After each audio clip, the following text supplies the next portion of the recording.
The day of reckoning had come for the 14,212 students who set the GCE A-level examinations last year. Top junior colleges like Raffles Institution and Hwa Chong Institution performed beyond expectation. At Raffles Institution, 47% of students, or nearly 600 students, scored 4 H2 distinctions, compared to 45% in 2008. The top student is Pan Zixiang, who took 13 units of study and bagged 9 distinctions. At Hwa Chong Institution, 7 out of 10 students scored 3 H2 distinctions and better. The top scorer there is Li Jiali, who bagged 9 distinctions and took 12 units of study. While the achievements of the top junior colleges are impressive, you can also argue that they were expected. Hence, Razer TV took to the heartlands to find out how students there did. I'm here at Millenia Institute, where its 2007 batch of 344 students are getting their A-level results. These students may not have straight A's, some of them may not have even passed, but what they have are heartwarming stories of triumph over adversity. This year, Razer TV skipped the top 5 JCs to bring you their stories. At 23, Zahier Samad is one of Millenia Institute's oldest students. It took him 5 years to complete his A-levels. The reason? Zahier became blind when he was studying for his A-levels. His disability meant he could no longer pursue science, and he switched to studying the humanities and business. So these scars that block my eyesight, my vision. That's when I became blind in, let's say, end of 2005. So I recuperated about a year at home. Then back in 2007, that's when I came back in MI.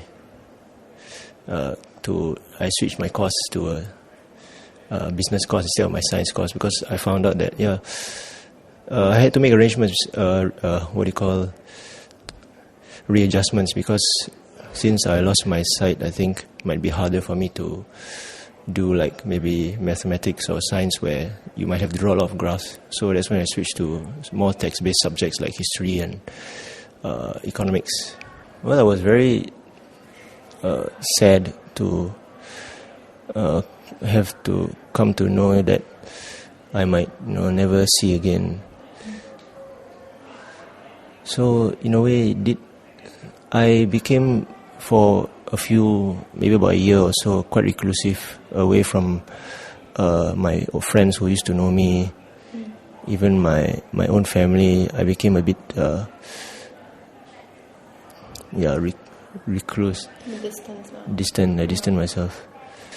So then as well, it became difficult for me the first few stages when I just lost my sight, having to recope, like having to walk around with a cane, having to I was quite independent before, just like any normal person, but now I have to depend on others. So it made me feel a bit useless.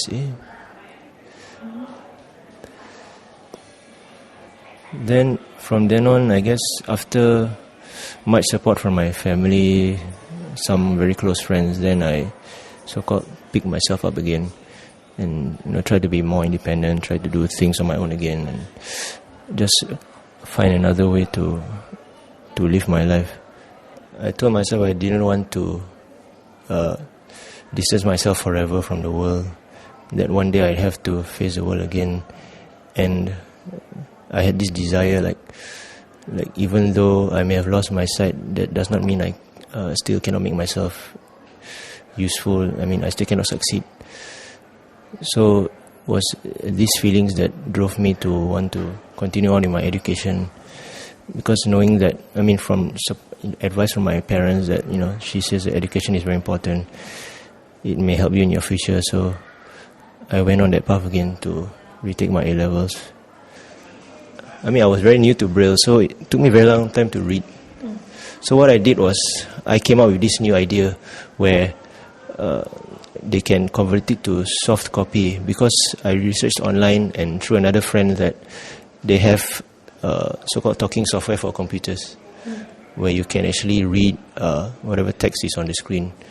So that's how I started reading my notes, where the teachers would, because most of the teachers, they type their own notes. I think they take the notes from the textbook, so they have the soft copy version, so they pass it to me. I bring it home and read. What do you expect to get for A-level results, or what do you hope to get? Well, I hope to do reasonably well enough in order to continue my education, hopefully at the local university. Or if not, I still will not give up and probably pursue an education elsewhere. Will Zahier get what he hoped for? That's up next.